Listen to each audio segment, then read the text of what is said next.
Hey, Eric. John, happy 4th of July weekend. Yep. Happy recent 4th of July. Yeah. Did you have a good one?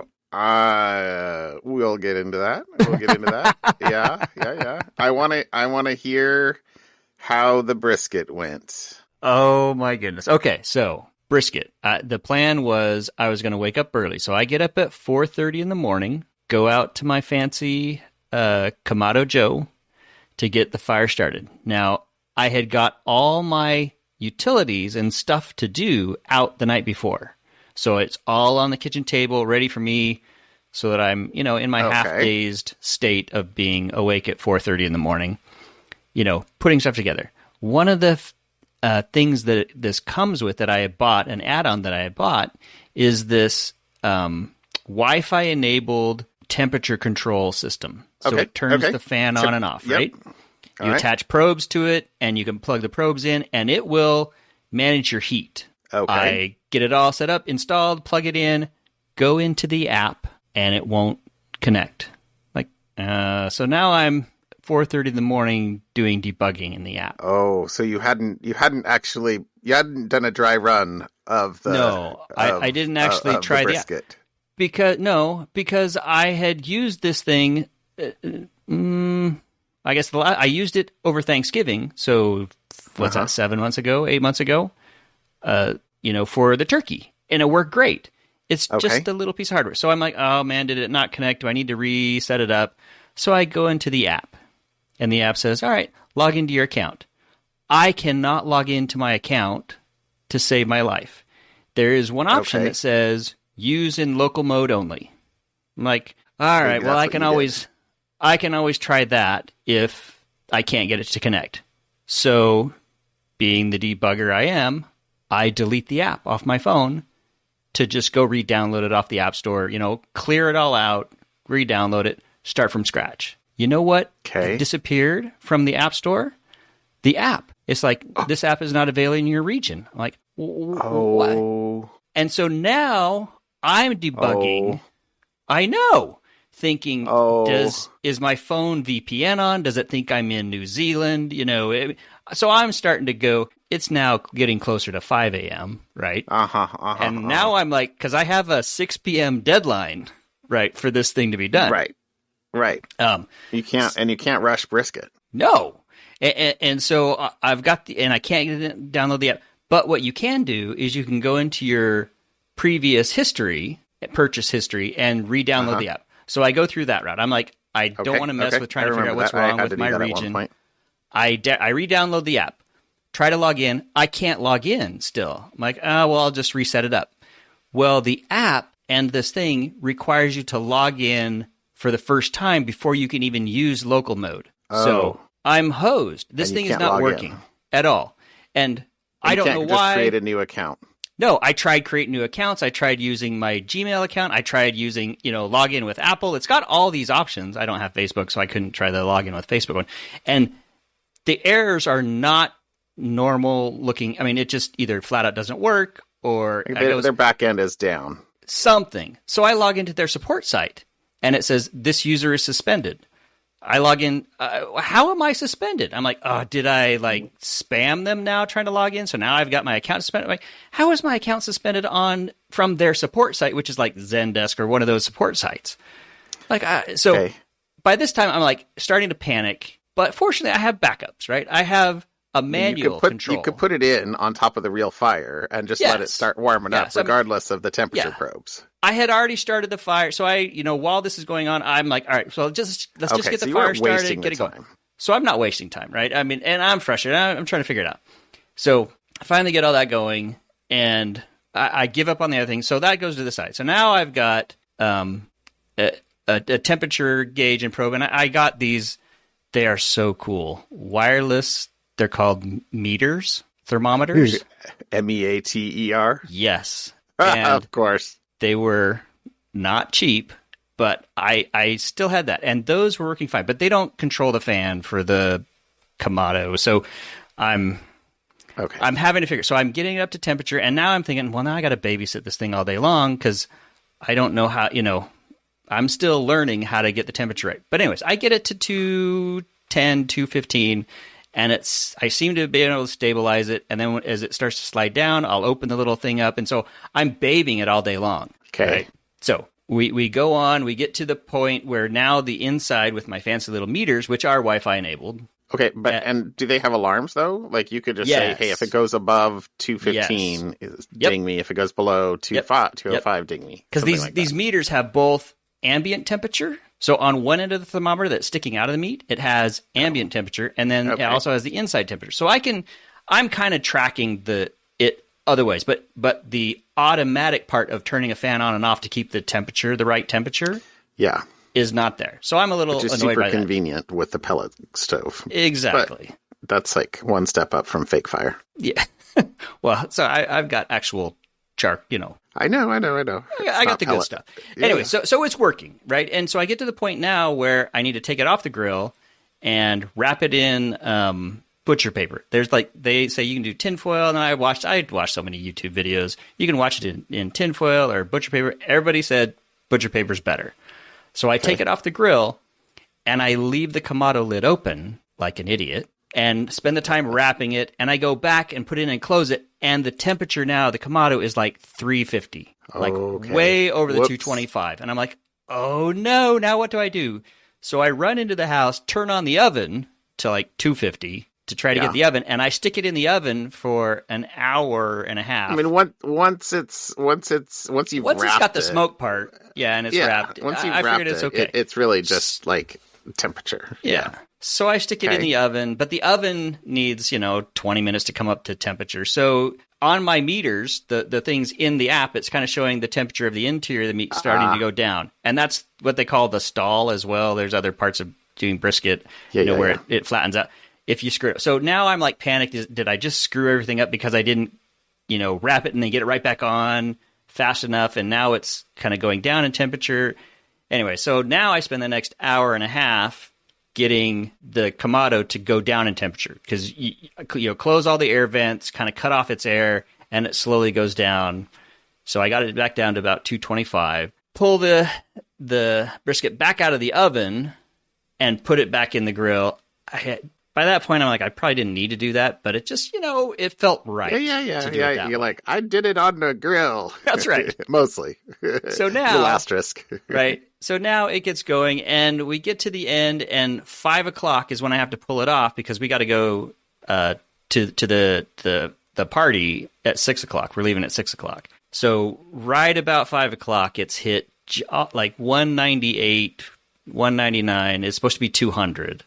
Internal meat temperature. So it's it's close enough. And they say you need to rest for it minimum an hour, preferably 2 hours.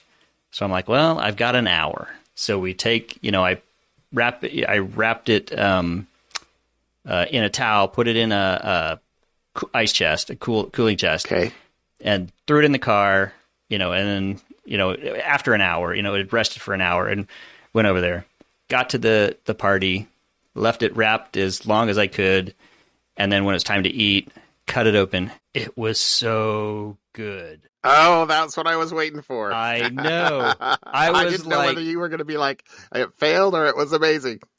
Oh my! And that's what I told the guy when I got over. I'm like, how I said I wasn't going to bring it if it failed?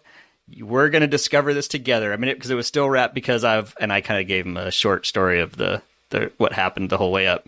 And we get it out and we tested a few of the pieces. Like, this is actually really good.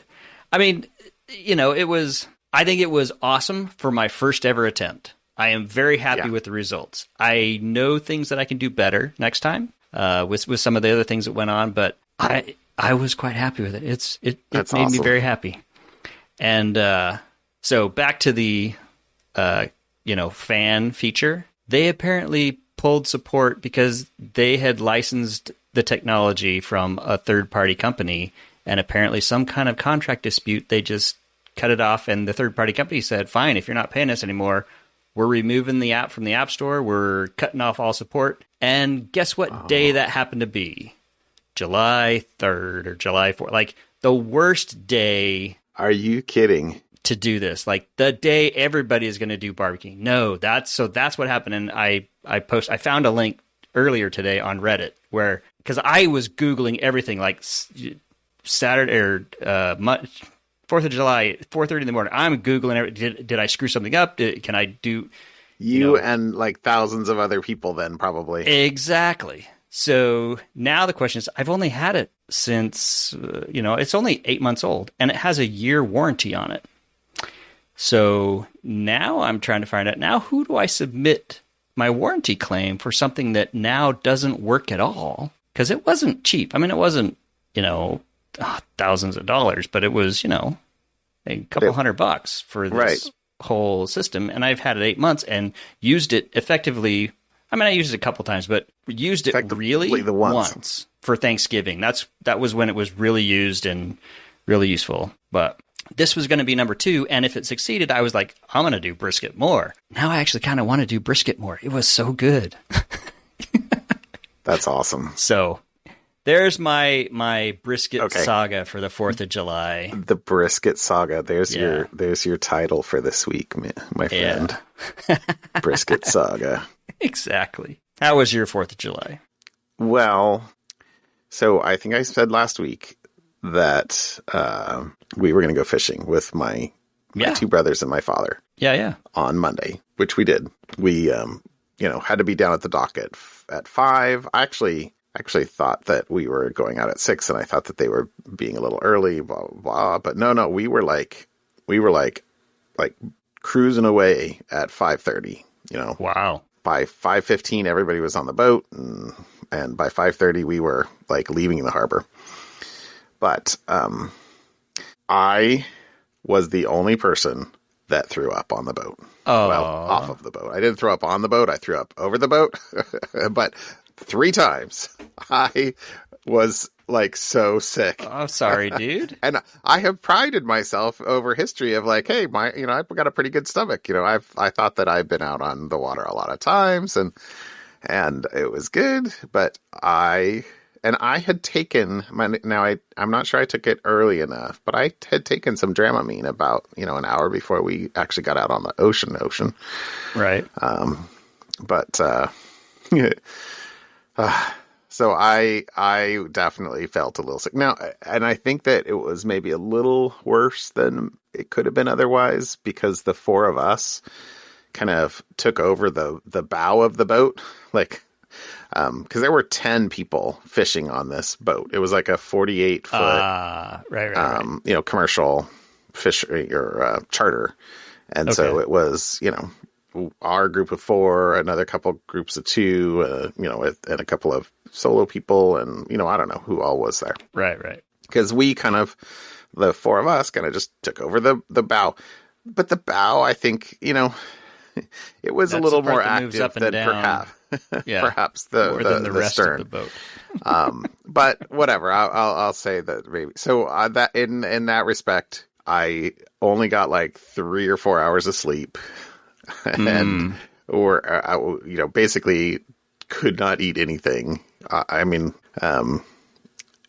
not a chance. And then, so we're out there in the rock, and I mean, the weather was pretty decent. It was foggy because it's the coast in the morning, but it sort of cleared up. Yeah. Depending on where we were, and but so that's the bad part. The good part is that we limited out the boat. So there were 10 of us on there. We could each catch 2 per day. So we caught 20 fish, mostly coho, but a few, what's the king's? Chinook, but a few Chinook. And one of my brothers caught like nothing. Like they took the bait a number of times, but he didn't like catch anything. One of my next youngest brother, to me, he caught like the first 3 fish. He was like, I don't know what your guys' problem is. I caught mine and I caught one of yours too. And you're not allowed to keep wild salmon. You're only allowed to keep hatchery or Chinook, or sorry, coho at least. You're only allowed to keep hatchery. So they have to have the adipose fin cut off in order to keep them. So we also, like, as part of this, it was like, hey, it's a keeper, or oh, hey, they have to throw it back. Not allowed to use barbed hooks, blah blah blah. So I mean, it was we probably had to the boat I'm going to say 30 fish, maybe even 35. But had to throw, a bunch of them back. But in that respect, it was awesome. Totally awesome. And, That's fun. And so it was overall, it was a really good day.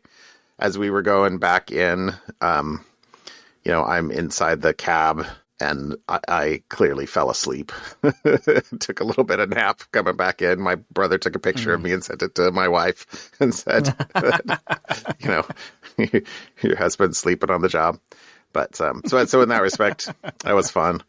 The 4th of July itself was awesome. We had all of me, my boys. My one brother from Tacoma had just gone fishing, and then drove back that night. But I had my younger brother there, my parents, and then an aunt actually came out, and it was kind of fun because her birthday was actually the 4th of July, or is the 4th of July. And so she's like, look at all these fireworks for me. But we played games. We went to the beach. And then, the fireworks up on Long Beach are really, really crazy. I mean, we went out there and just watched people pour just thousands and thousands of dollars into sparkles in the sky and big booms. Wow. My son brought his, both of them were wearing noise-canceling headphones. I'm like, what are you doing with that? He's like, planning ahead.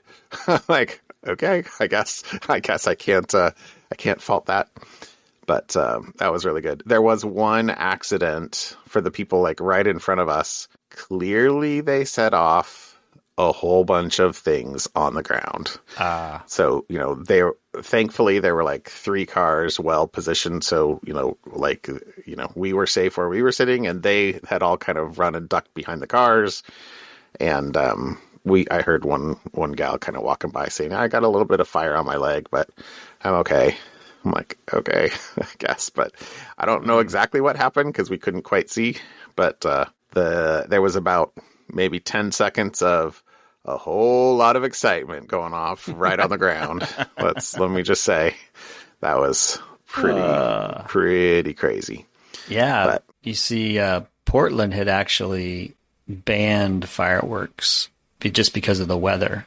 It was windy and dry. And the city of Tigard also banned fireworks. But where we live, they did not. Huh. So we just had the box of...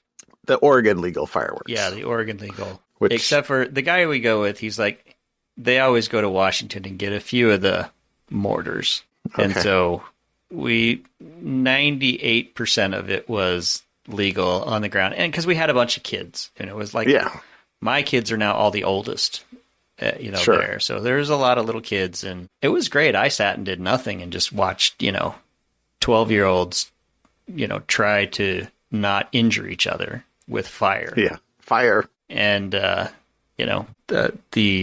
6 mortars that shot up right above us and popped were a lot of fun. That's awesome. Yeah. Good fun. So then, so that was late. So a late night last night, and then driving home today was just crazy. The 2.5 hour drive took 4.5 hours, I think. Everybody coming back from the coast. Yeah. It was I was, just coming into Seaside, because you have to go through Seaside to come home. And 26. Seaside is... you got to go all the way down to Seaside and off 26. And I was, I had texted my wife. I'm like, well, we've been in Seaside for an hour and 20 minutes, and we haven't actually entered the city limits yet. Oh, gracious. It was really bad. Really bad. And then, anyway. Yeah, it was a long drive home, but that's okay. It's all good. Yeah. It was a fun weekend. Cool. All right, we should get to some sort of topics, especially since I threw 2 things in to follow up. Although we can make them relatively quick, but I thought that at least was looking at topics, I was like, well, that's kind of more follow-up-y. Well, that's more follow-up-y. Right. So the first was about a BBC article on Chinese-made surveillance cameras in British offices, high streets, and even government buildings, and Panorama has investigated security flaws involving the top 2 brands. So I talked about this for spy cameras, at least, a couple, maybe was that just last week or the week before? Mm-hmm. And so, these aren't spy cameras, or these aren't, hidden cameras. These are, the CCTV, all over the place in the UK. Yep. And so, the two cameras with the security flaws are Hikvision and Dahua. And it says, quote, nobody knows how many of their units line the UK streets. So they said last year, the privacy campaign group Big Brother Watch sent 4,510 freedom of information requests to public bodies across the UK. Of the 1,289 that responded, 806 confirmed they use one of those two cameras, etc. So and then, so they have the whole thing where they're like set up an environment and demonstrate the flaw and, or one of the flaws at least. And the company says that, IPVM's director, I'm not sure who that is, says that this is a, quote, backdoor that Hikvision built into its own products. But of course, the company, Hikvision, says that its devices are not deliberately programmed with the flaw, and that it released a firmware update to address it almost immediately after it was made aware of the issue. But that more than 100,000 cameras, or Connor Healy, back to Connor Healy, says that more than 100,000 cameras online worldwide are still vulnerable. So, how, unless you have a very modern, more consumer-ish camera or camera system like Eero, it's more like, well, I guess Eero has cameras too, but where the firmware updates are automatic, like the average person is not installing firmware updates. The average, even, for many IT departments, or I guess these OT, are not just deploying firmware updates on a regular basis unless they're very advanced. So, yeah. Anyway, that's the first bit of follow-up. The second one, this goes back a ways, but about NSO. Because NSO is still kind of on the for sale block. It said, so the Biden administration released a statement about an American company potentially purchasing. And it said, quote, any U.S. company should be aware that a transaction with a foreign entity on the entity list, because remember, they're on the entity list, will not automatically remove the designated entity from the entity list. It may also prompt a review of whether the acquisition gives rise to a counterintelligence threat to the U.S. government and its systems and information, etc. And this statement was released because, and this is just absolutely crazy, the statement by the National Security Council comes after The Guardian reported that Robert Simons, quote, and I don't think you could make this up, a Hollywood financier best known for producing several Adam Sandler films, is exploring a possible bid to take control of NSO's assets, including Pegasus, the company's spyware. Yeah. So it's just a new plot for a new movie. Right. So anyway, I thought that was pretty interesting in the saga. So anyway, there you go. There's my two pieces of follow up. All right. How about a topic? What'd you bring tonight? So the one that I saw that was interesting to me was the UK has an online safety bill, which includes way, I read this. Basically legally requiring messaging companies to allow government to access end-to-end encrypted messages, basically making end-to-end encryption pointless, effectively. So it says Apple is the latest operator of an encrypted messaging service to raise concerns over the UK's online safety bill, and they are adding themselves to, the list of, other messaging apps like WhatsApp and Signal that are opposed to what the bill entails. And the specific provision that they are opposing is a provision that would allow communications regulator Ofcom to call on tech companies to use accredited technology to identify child sexual abuse content, whether communicated publicly or privately, and swiftly take it down. Right. And so that's a good thing, not, being able to get rid of that kind of material, but it won't work.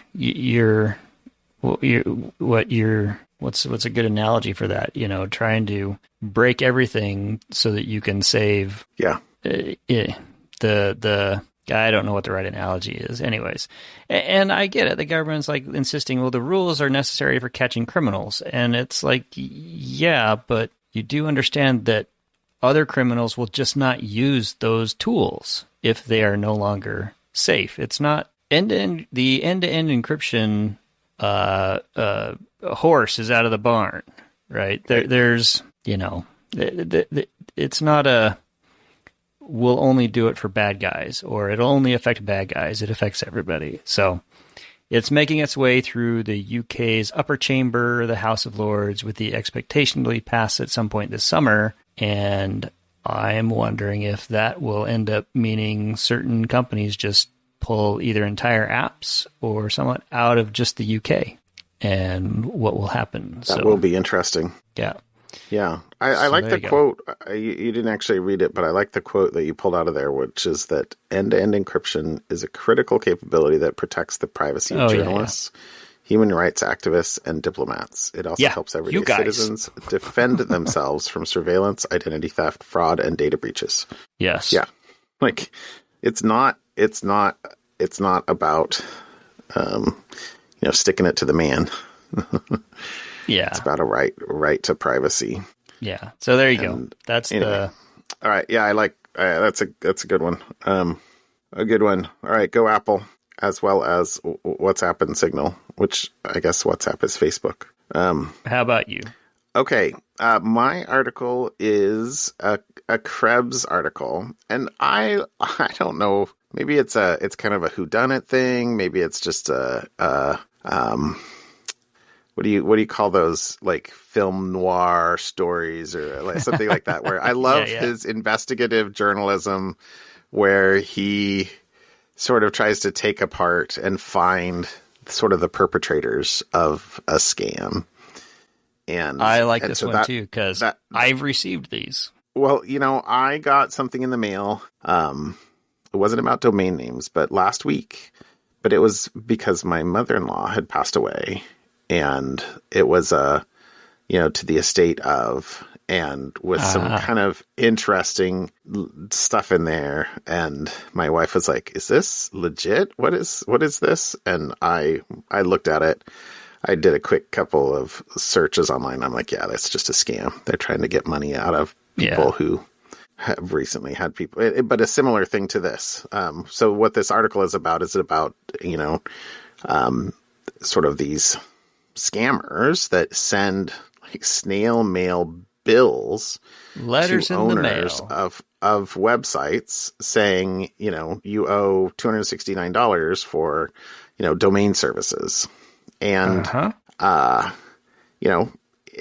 in reality, what they're totally trying to trick people into paying for services that they never ordered, that the quote is they never ordered, don't need, and probably will never receive. So, so this particular one is about, what they're calling themselves now, because they sort of, they're like a phoenix, right? They run for a while, kind of get too much attention or too many bad reviews on Better Business Bureau or whatever else, so they sort of die and start up a new one. So they're currently called domainnetworks.com. Has a post office in North Carolina and another in Santa Fe, New Mexico. But he's got information on other companies that use the same phone number listed for the Henderson address, as well as the New Mexico address, which it says was used for several no-name web hosting companies. But neither of them are actually registered with the Secretary of State for the I guess it would be New Mexico and North Carolina. Better Business Bureau gives them an F with more than 100 reviews. People angry at the scams. But the Better Business Bureau does actually say that domain networks used to operate under a different name, U.S. Domain Authority, where they were doing the same thing. But then here's where it kind of gets interesting. So ubsagency@gmail.com was he had gotten that email from, I didn't copy the thing out, but it was one of the a related email. But that it shows that he was able to dig up that email address was used to create an account on houzz.com, HOUZZ.com. It's like a decoration place, I think. Yep. Called Sammy/Sam Alon. Uh-huh. And then, but in January of 2019, Houzz had a breach of data that exposed a bunch of information. So they were able to use that to basically say, to figure out what the IP address was that he registered from, then find other email addresses related to that IP address, which is also, it says, which is also tied to other, quote, Sammy accounts at different stores online. But then also, one of the other associated accounts to that IP address was tropicglobal@gmail.com. But then there was a data breach of that, and they were able to say that, quote, a highly unique password reused by tropicglobal.com was used across numerous sites in conjunction with other email accounts, including Shenhav Group and Distributor Invoice. And that shenhavgroup@gmail.com was used to register a Twitter account for Sam Alon. So back to Sam Alon in 2013. So that's even longer ago, whose account says they're affiliated with the Shenhav Group. So anyway, so he basically tracked it down to, here's the dude. Here's the dude, and actually two dudes. They were, there was another thing that was associated with, Eliron.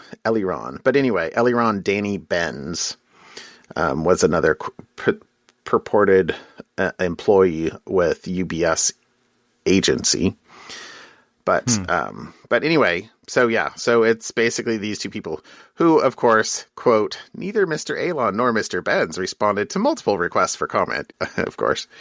But anyway, so the fact of the matter is, I mean, these two people are probably making some non-zero amount of money, just scamming, people out of, money for services that they're not getting. But it sort of ends with, like, why would anybody pay these? But it says, quote, there's plenty of evidence that these phony bills often get processed by administrative personnel at organizations that end up paying for the requested amount because they assume it was owed for services already provided. Yeah. You get an envelope. Here's a bill, $269. You're a small business. It's not material. You're a small business. It's, like, yep. All right, I'll pay the bill. $269. I don't need to bother the boss about it. Here we go. Yeah. But I sort of like these whodunit. Yeah. It's always fun. Articles. So there you go. That was my article for the day. All right. Or week. So how about something fun? My something fun. So I know you have begged off the Twitter. I have. And looked at Mastodon for a while. I find Mastodon not as user-friendly.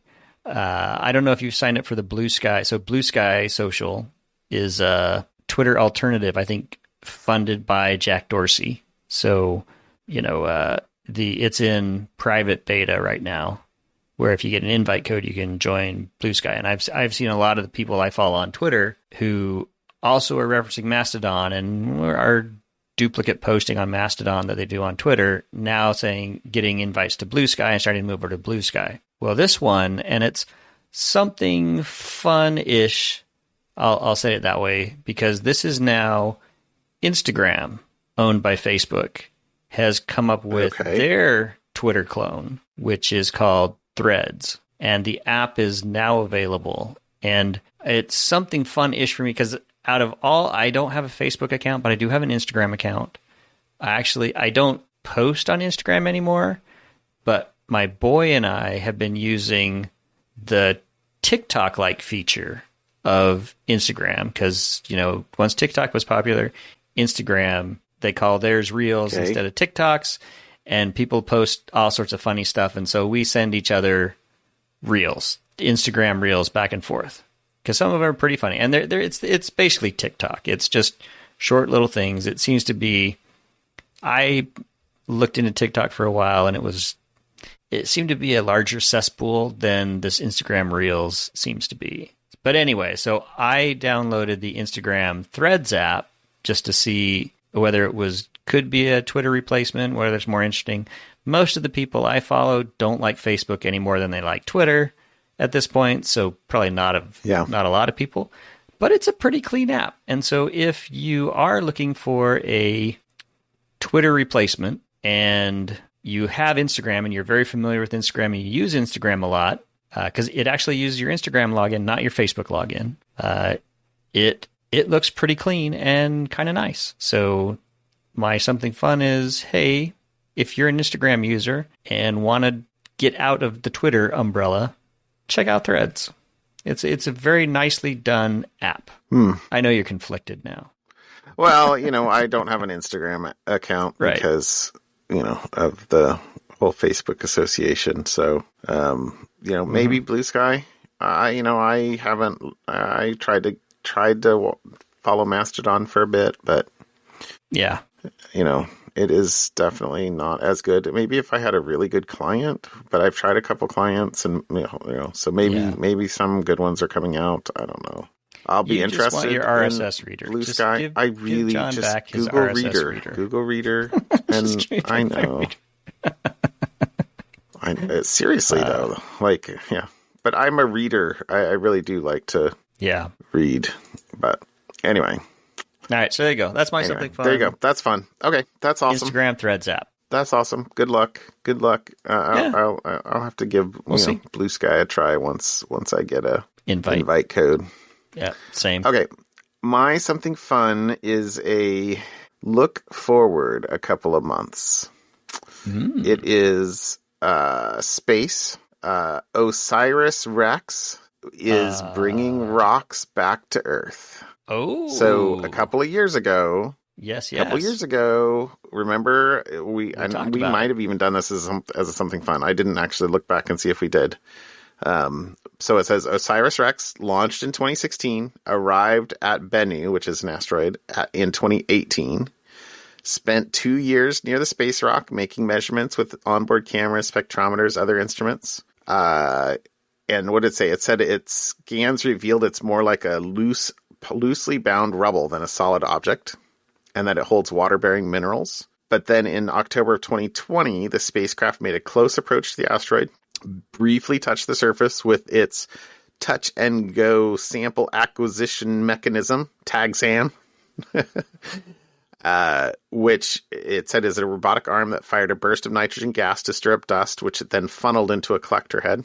But on September 24th, the probe is set to release its sample return capsule, which will make a parachute landing at the Utah Department of Defense. Department of Defense's Utah Test and Training Range. And then if all goes well, they'll helicopter it to a portable clean room to remove the heat shield and back shell, then fly it to a specially prepared facility at the Johnson Space Center in Houston, where it will be carefully extracted, within a glove box to keep out contaminants and retrieve it says some of the only pristine primordial bits of asteroid ever to reach Earth's surface. I don't know why they said some of that.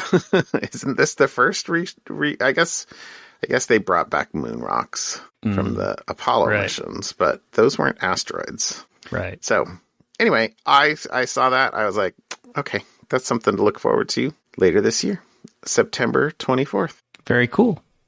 There you go. All right. Well, there you go.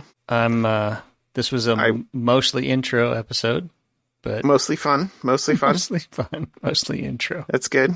Fourth of July is a fun time. Well, I wish you luck on your next brisket. I'm excited because there's a whole backstory to actually acquiring the brisket, which I just didn't bring in. That was already a pretty long story, but you could tell me. You could tell me. I'll tell you offline. Later. All right. All right. Have a good night, John. I'll see you later. Bye. See ya. Bye.